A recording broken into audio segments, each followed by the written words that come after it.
If you joined me last week, I was trying out some new scissors, something that I often do to try to figure out what we want to add next to the Hairbrain Pro Store.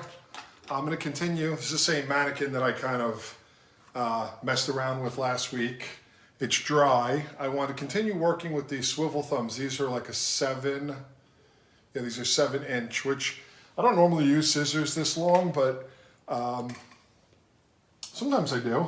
I have in my career gone back and forth, and sometimes I just deliberately do for fun. So anyway, I'm going to do some point cutting here. We're going to take this down shorter into kind of, for lack of a better term, a pixie. And I want to see how these work with point cutting. Hair is dry. I might dampen it at some point, but right now it's definitely dry. Just kind of getting this excess length off and kind of working it in. Just working right through the center here. I'm just kind of going right into it. I'm going to work neatly, but I'm not going to do a ton of subsectioning or anything like that. I'm going to work with very simple sectioning, vertical sections through the top, probably making kind of a square shape. Just for a number of reasons. It'll just give me a little bit more hair in the corners to work with. And to be quite honest, it's a little bit easier once you understand the concept of square. It's a little bit easier to build a shape and to kind of build a head shape, so to speak. All right, so coming through, point cutting with the scissor on a diagonal, going in, fairly deep, taking off a lot of length here. Coming through, scissor on a diagonal. So I'm going, I guess the best way I can describe what I'm trying to create here is almost like shark's teeth. So there's definitely texture into it and cutting a shorter shape. So again, just keep working out vertically. The hair is just dried naturally, which is actually quite nice. It's very easy to manage. You can see I'm using a comb designed for dry cutting. And I know that sounds, obviously you could use any comb, you could use any scissor, but there are certain features that make certain things work better than others. And one of the things about this comb is, when hair is dry, sometimes it gets pushed out of the comb. The comb can have a hard time kind of grasping it, but this comb has deeper wells. You can see they kind of curve in there a little bit deeper and they grab the hair a little bit more. So continuing to work vertically, and just because of the length of the hair here, I'll probably keep doing that until I kind of run out. Bringing it straight up to the ceiling, like so, straight up to the ceiling, and again, point cutting. The great thing, about a long scissor like this is it makes point cutting actually quite comfortable. You don't have to kind of arc around as much. And then the idea here is with the swivel thumb, which is something new to me. This is only the second time I've used the swivel thumb. I kind of broke these out last week for the first time. And here I am using them for the second time. Now, if you're watching and the comments are getting in the way, you can just swipe them out of the way. I'm on my own today. Kelly is busy doing family stuff, so I can't really move the camera around. It's on a tripod. But I know sometimes, you're not used to that because we usually have my wonderful wife doing great camera work. But you can just swipe them. I think you swipe left and they swipe out of the way and then you can see better. All right, so you can see the layering start to happen here. And as I said, I'll just keep going down until I run out of hair. It's very, very simple what I'm doing here, but effective. I'm a big believer, and if it's simple and you can do it well, and you can do it continuously in terms of technique, then that's a good thing to do. I've definitely done some complicated hair cutting in my life, but I'm at a stage where I kind of prefer not to. I like simple and effective. I will kind of condense this last little bit because it's going to get cut off again anyway, but I'll just take whatever's left from the hairline, bring it straight up, and there's not much here, and kind of point cut through there. So before I move into the other, I'm going to take this down shorter. Don't freak out on me. It's not going to be too mullety, although I know a lot of us like that nowadays. I'm going to check for some squareness. Coming across horizontally, bringing this up, and just working in a square line. You can see if you kind of missed any little hairs along the hairline, you can get them. Come in. Well, that's going to get cut again. Let me just go, normally I could go into this side and cut it, but just for the visual and for what I'm doing, I'll work in this way. I'll tilt the head away from me. I'm going to take it on a slight diagonal. And again, I just wanted to get a feeling for these shears, these scissors. I've been testing them out. So now I'm going to come around. I'm going to use the length from right on the round of the head as a reference. And again, pointing, trying to use this swivel to its benefit here. This gets very comfortable. So hopefully I don't cut myself, or because I've barely used these before, just testing out. And that's usually when, I don't know about you guys, but that's usually when I cut myself, is when I work with a different scissor. These are nice and long, 7 inches. Also something I have used in the past, I just haven't used a lot recently. I'm gonna go into this a little deeper. It's kind of thick on the hairline. Sometimes I can hold with the comb, and especially because I want to kind of go in like T to it. I don't want to make this any shorter. I want to just go straight in deeper.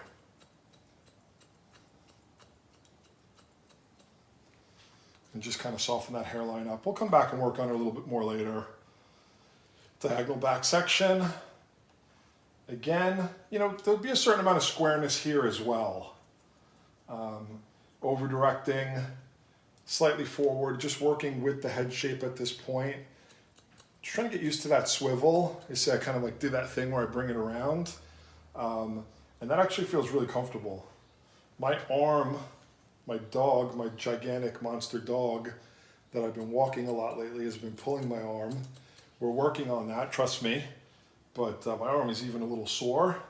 So these are really kind of coming in very handy. I'll probably grab a clip. I mean, I can manage this without, but it's just going to be so much easier to manage it with a clip. So I'm going to grab one. You know what? I'll use some of these that are great for dry cutting. Let's see if I have a few of these in here. Scissors will fall all over the floor in the meantime.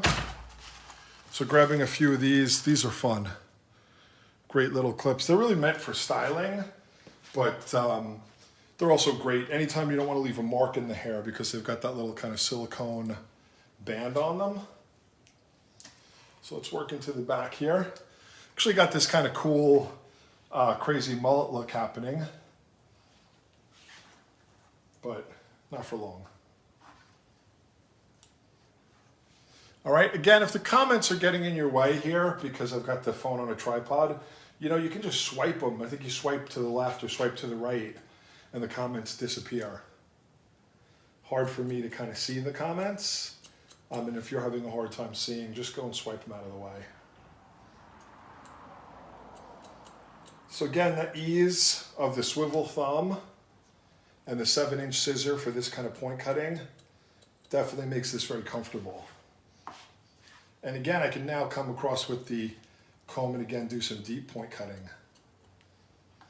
Working with the beautiful, I think this is the Bridget mannequin from Pivot Point. It's nice to work with a blonde mannequin, especially for these short cuts. I think it just makes it very kind of pretty. And I guess we think of the ultimate kind of Mia Farrow, who, for those of you that don't know, was kind of an icon of a Pixie late 60s actress from Rosemary's Baby. So again, just using point cutting, trying to get that swivel to react with me as I test it out. We'll come in and do some slicing and stuff here later, but I think I'm gonna move to the other side now.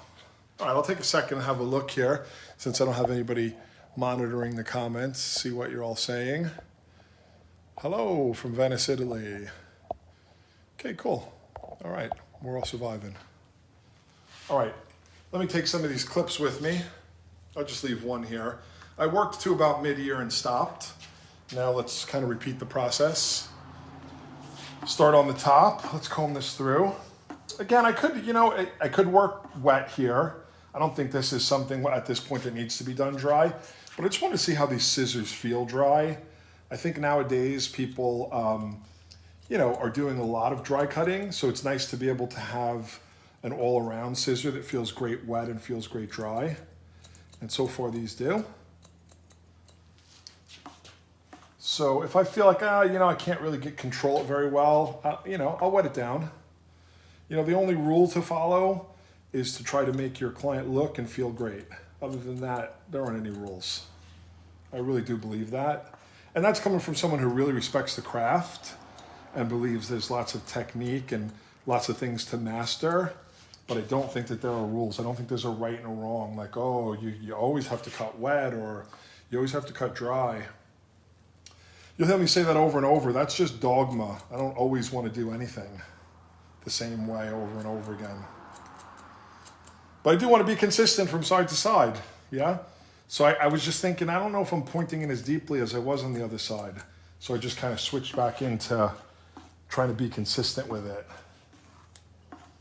Come through, vertical sections, and just like the other side, I'll keep working my way down and bringing the hair straight up to the ceiling. Not all the way to the center. That would make it just too heavy. I don't need that much heaviness. I'm just kind of going straight up. Again, at this point, sometimes even before you go too far, you might want to do a little bit of checking with your opposite side. Checking the consistency there and adding a little more texture, squaring it through. It had a little bit of roundness through the middle there. So glad that I checked it because that's just kind of flattening it out, squaring it up. Coming through. Since it is a little longer in the crown, as I check, I have to over direct slightly forward to keep that little bit more length in the crown. That's kind of just typically when we say a feminine shape, and that doesn't have to be for a man or a woman, it can be for anyone who wants their hair to look feminine. Typically you have fuller crowns. It's just, fuller crowns, fuller occipital bones. So that's my only kind of thinking there. All right, again, working down the sides, and I'll be bringing this hair straight up to the ceiling here. This is a little bit condensed because as you saw on the first side, I'm gonna cut it off anyway. And you don't have to do this, but you know what? Less hair to deal with makes it all a little bit more manageable, especially working dry. So why not just get some of this stuff off?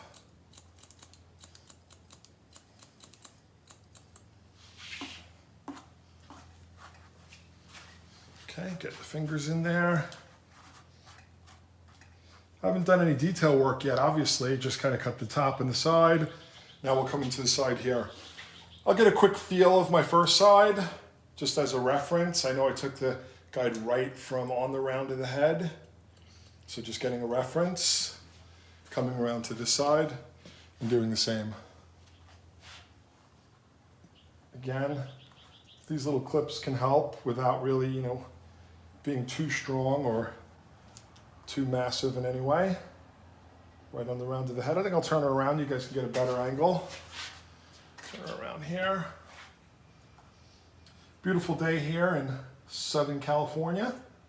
As you can see, I've got the slider open here on my studio.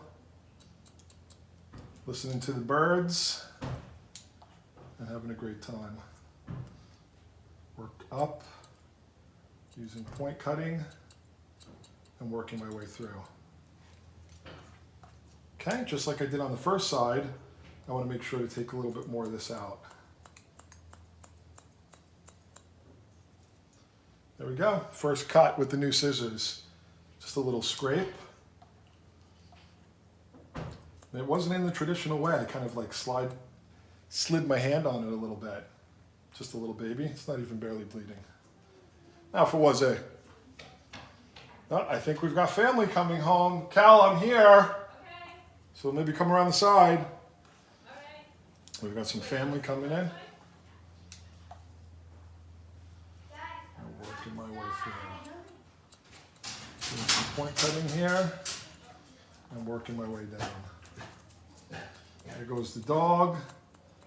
Cue the mayhem. Working my way through. It's all right, buddy. Don't worry. Everything's fine. Got a puppy who's now, you can see him, he's a gigantic, giant schnauzer. He's now officially almost 8 months old, but still a puppy. Working my way through here.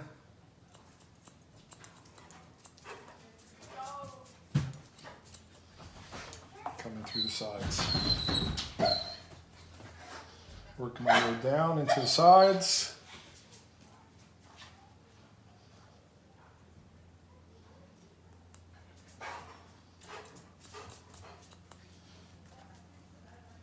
Right down into the hairline. Let's let the dog out. I'll be right back.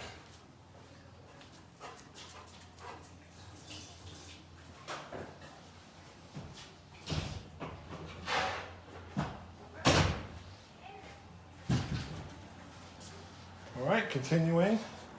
Just like on the first side, I'll come through now over the comb and do some deeper point cutting.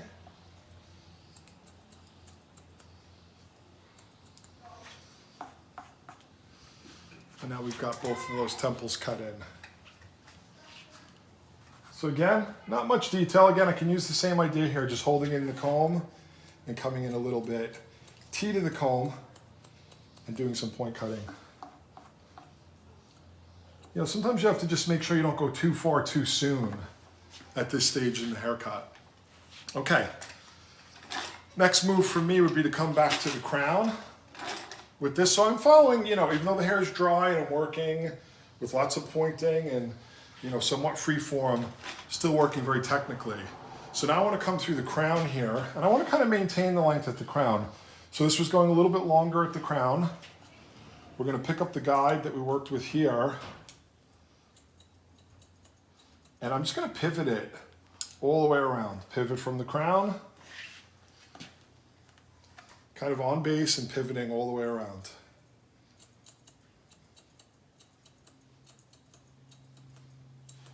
Again, letting the hair beneath drop away at this stage. I'm working deep diagonal point cutting, really just kind of getting rid of a lot of this. This is some of the longest stuff in here. We'll come back and detail it in just a minute. I'll do the same on this side. Just kind of getting all this excess off in the crown.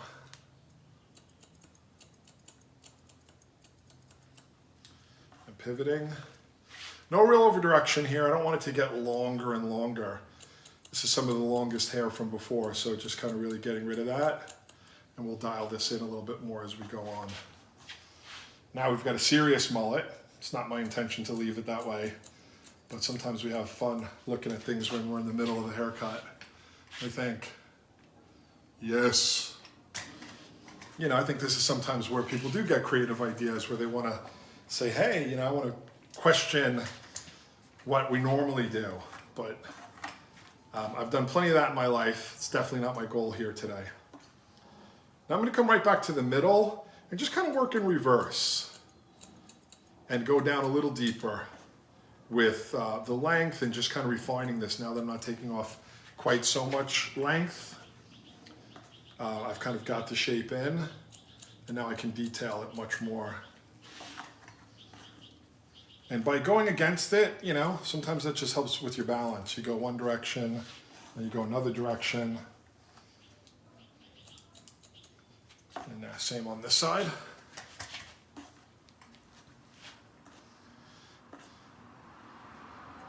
You know, still getting used to that swivel thumb. Again, if you joined me last week, I kind of tested out a whole bunch of scissors that I was sent from a new factory. Just playing around with them. And here I'm going in doing like a whole haircut with the 7-inch swivel thumb. Never used one before. Kind of never thought I would. But you know, so many people have said that they're great and they enjoy them and they wish that we sold them on Hairbrain Pro. You know, and it's always been a big thing for me. What we sell has to be what I use and what I believe in. So I'm going to spend some time playing around with these swivels and see if I can get some fun out of them, some joy, see what I like, and then take it from there. All right, again, now coming in on that diagonal again. Very, very simple. I like my simple haircuts that I can follow and do very well. So now working diagonally behind the ear. And again, now I've got the guide from right at the round of the head and from the front of the haircut. And now I'm following this in. I don't want to take this in super tight. You could angle your fingers in tighter, But, you know, I am liking that little bit of looseness on the hairline. Sometimes as I even get down into the hairline here, right before I cut, I shift up. That'll give me just a bit more flatness in this area and also a little bit more length on the hairline. Can make things kind of fun for carving. Coming through. Again, diagonal sections. Sections are about a ½ inch. You know, thick enough that I can get through the haircut, fine enough that I can really control what I'm doing. And I can see the guides and really work intentionally. Still getting used to that swivel. It's not always where I want it. I kind of have to like move it, which I guess is part of it. You're either going to move your arm or move the swivel, right? So in this case, you're moving the swivel. Come through, continue. Diagonal back sections until I cross the middle. Clipping that hair out of the way. Now, it's important that I don't over-direct too much. As the head starts to round away from me here, which is what it's doing right here, if I stay over on the side, I'm going to end up kind of building a wedge. So I can either turn the head towards me, as I'll do in this case, so that I don't block the camera, or I can start to move my feet and kind of orbit around the back of the haircut. So in this case, I just turned the guest or turned the chair, turned the client, and I work into it. Because I don't want to, if I keep over directing, we'll get like a real wedgy shape in the back, which it's not what I'm going for.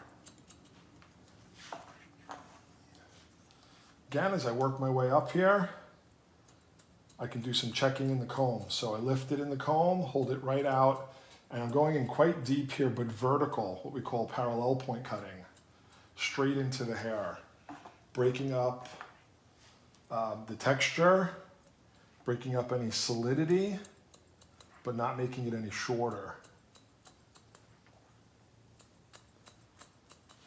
You know, this Bridget has a nice dense kind of texture that's also got a little bit of wave to it, which makes it kind of fun. And again, you can see, still got lots to work with here in the refining. Come through.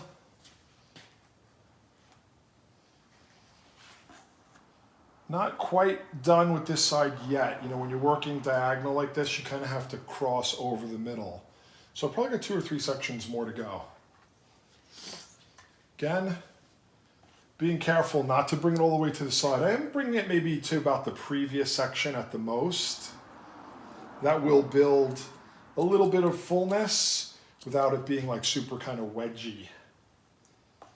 And once I bring this around, I try to engage that swivel on the thumb.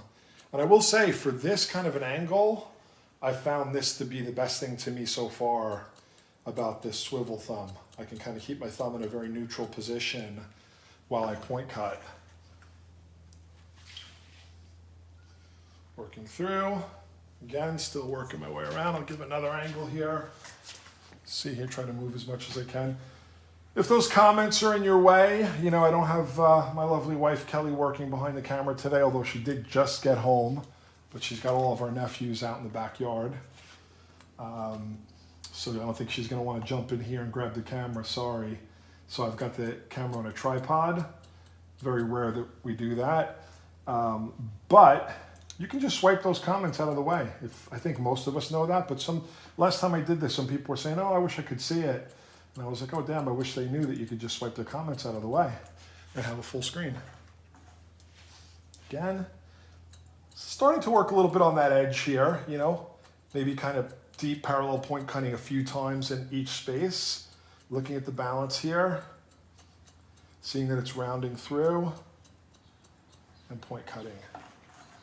Again, the crown right now, the longest, fullest part of the haircut. You know, to me, that's not the only thing that makes it feminine, but, you know, that is one of the main things. You know, most of the time with men, you know, we tend to bring the crown in a little closer. Think about short men's haircuts. It's like closer here. Very rarely is it full. I shouldn't even say men, I should just say masculine, because You know, I do believe there's not men's and women's hair cutting, but there are masculine and feminine traits that, you know, people might choose.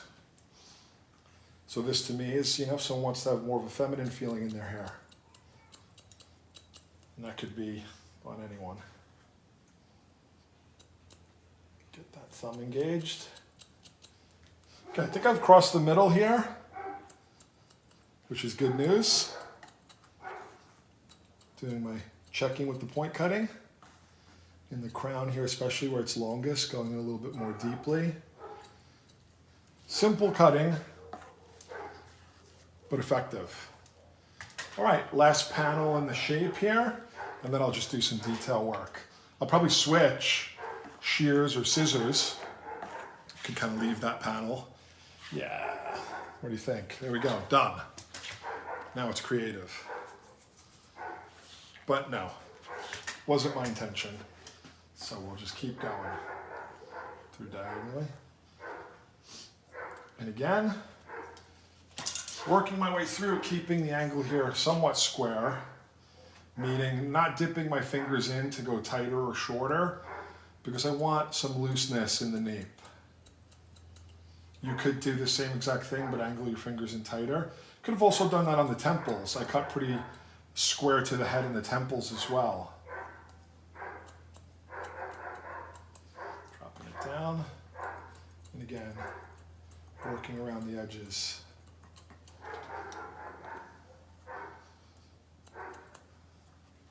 Coming through, and working my way through. Gonna lean the head towards me a little bit. It helps for my comfort, and also, you know, to keep it kind of flat. Now you remember on the other side, as I got down into the very nape, behind the ear here, I was shifting my fingers up a little bit. That just gives me even a little bit more looseness and flatness. It helps to flatten this in. If you've got any kind of jumpy hairline, it lets that hairline kind of fall away and be a little longer. Maybe you'd get underneath there and you'd undercut that a little bit, and it lets that lay down on top of it. Coming through, a little bit over comb, deep parallel point cutting. And continuing to work across the back. Leaning the head towards me. Now this is the point where the head starts to curve away from me. So I can either stand in front of it, which isn't gonna work because that's all you'll see is my back, or I can turn the chair, turn the head, turn the client towards me. Yeah, it's definitely important to think about, you know, how you're gonna move the chair and the client around as you're working. You know, so obviously the more you want to follow the head, the more you either want to keep turning the chair or walking. So here I want to make sure I don't build up too heavy of a wedge shape in the back. So making sure to kind of move with it. Deep point cutting, straight in. Looking for any strays along the way. Now the great thing about this is the one side is done.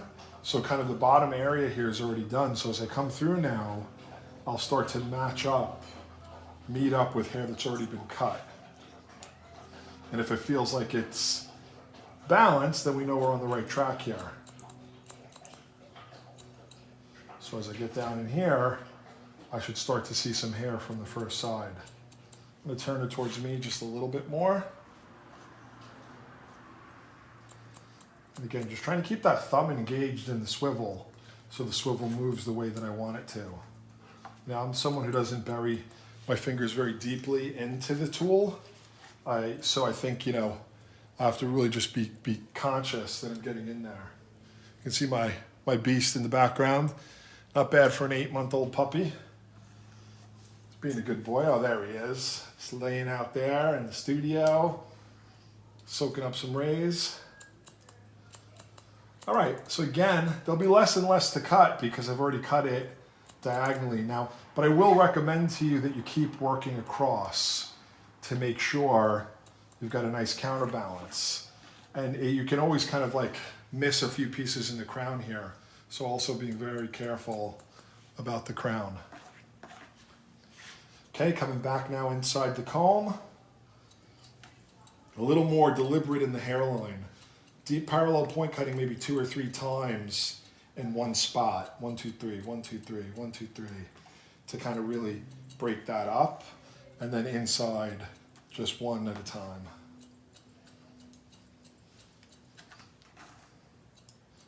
Really deep in the crown, this is the longest area. You can even start to bring this straight up. Coming around here, I can see some thickness here. That's the thing about this kind of cutting. It's not only the shape and the balance, you know, making one side the same length as the other. You have to match the texture. And that can be one of the things that's, you know, just adds to the trickiness. I think sometimes people see people, you know, cutting dry and cutting freehand and think, oh, you know, they're just going wild, which sometimes they are. I have to admit that, yes, sometimes people are just going wild. But it's not always the case. I think I'm being pretty technical here about it.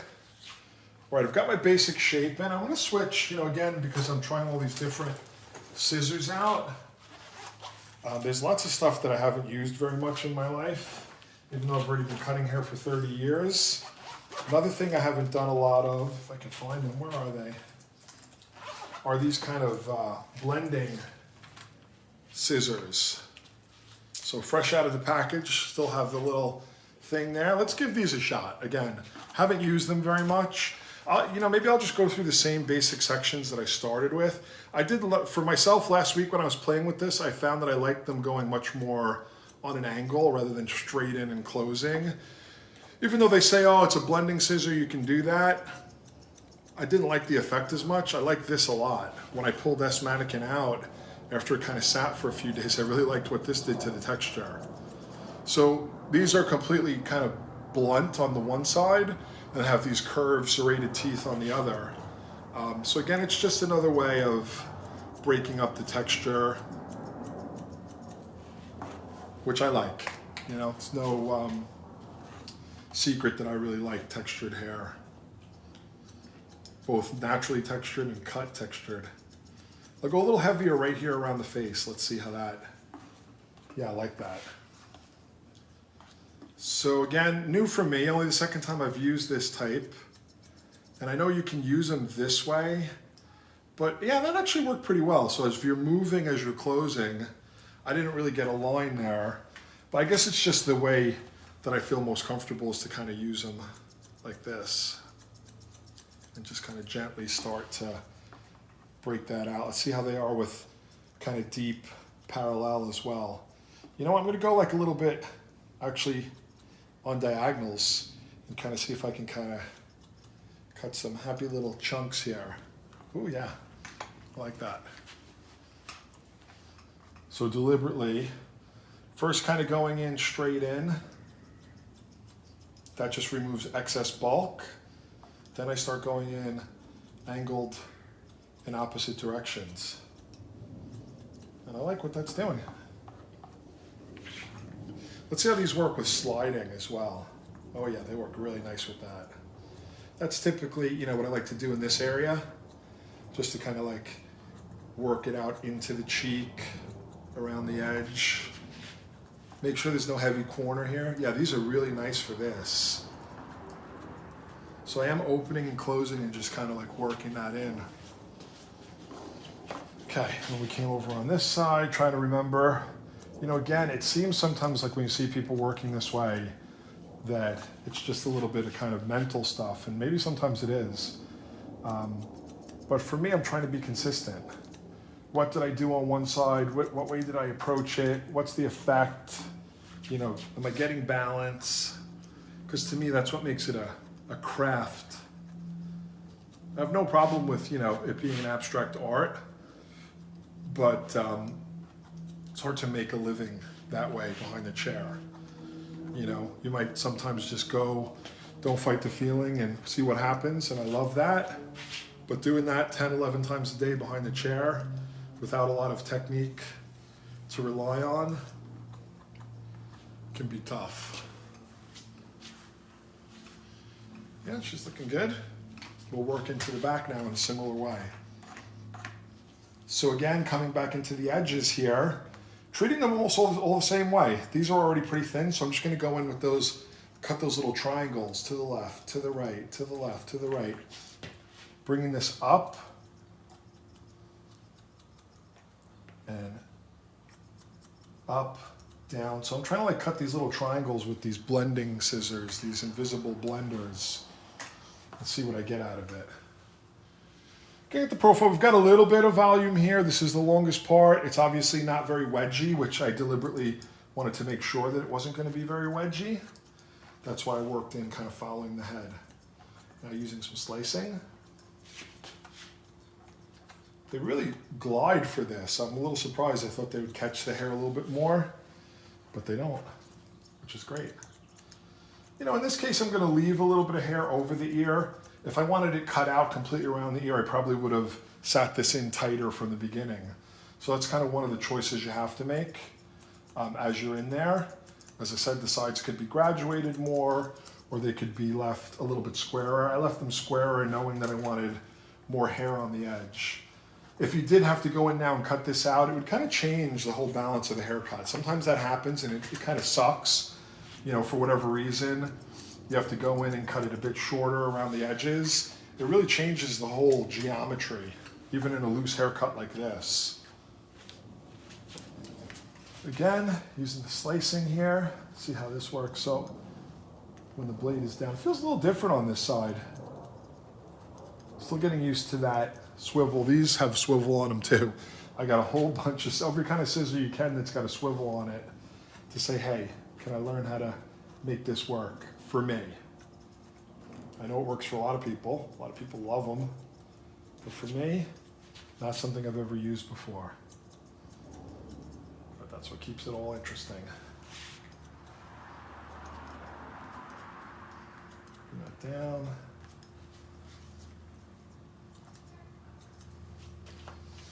Same thing here. I think I'm going to come in, go back to using some of that pointing on a diagonal with these. I really like the texture that that gives. It's obviously taking less out than just a traditional scissor. Kind of giving a little bit of airiness to the shape.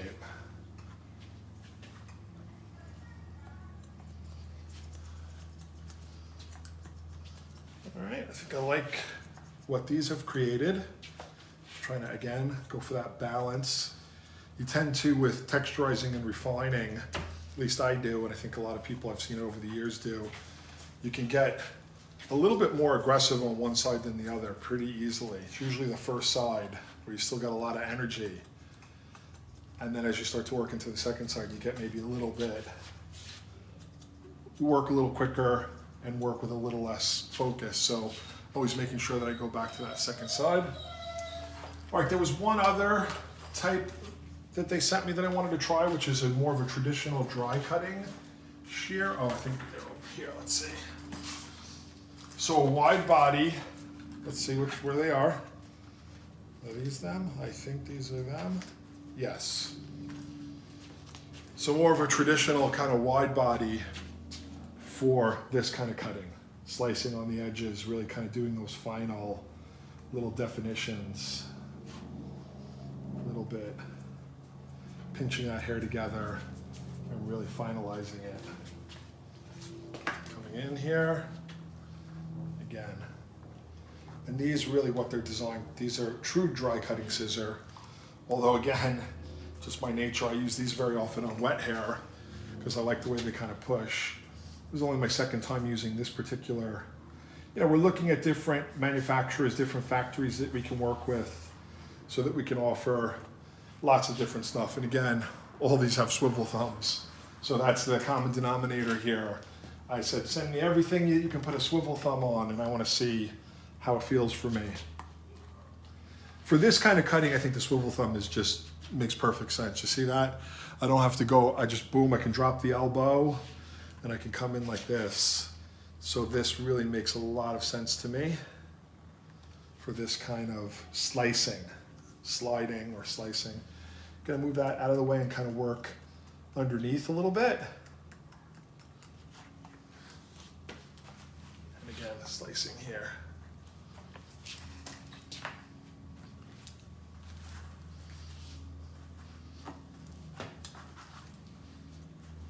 Now, you know, if this was me in the salon and I did do something like this, dry up to this point, I'll be honest, I'd probably send her to the shampoo at this stage. Get it nice and rinsed down. And I might even then, when it's wet, just go through it and cross-check one more time. Just again, to ensure balance and ensure that after being washed, it falls back into shape, you know? I'm not gonna do that here, for obvious reasons, but that's probably what I would do if she was my client. I'd say, okay, let's rinse it down. I would check it again when it's wet. Then I do a little styling.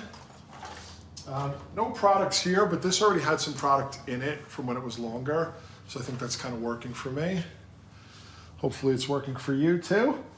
There you have it, just a fun little dry cut crop using pointing, slicing, a variety of different scissors, just to kind of play around with. I feel like this side doesn't have quite as much lift, so a little bit of kind of cutting from the underneath. And again, I think that's because of where the calic is here. But other than that, I hope you've enjoyed this. I had some fun. Now I'm gonna go play with my nephews, make sure my dog is happy. Peace out, guys.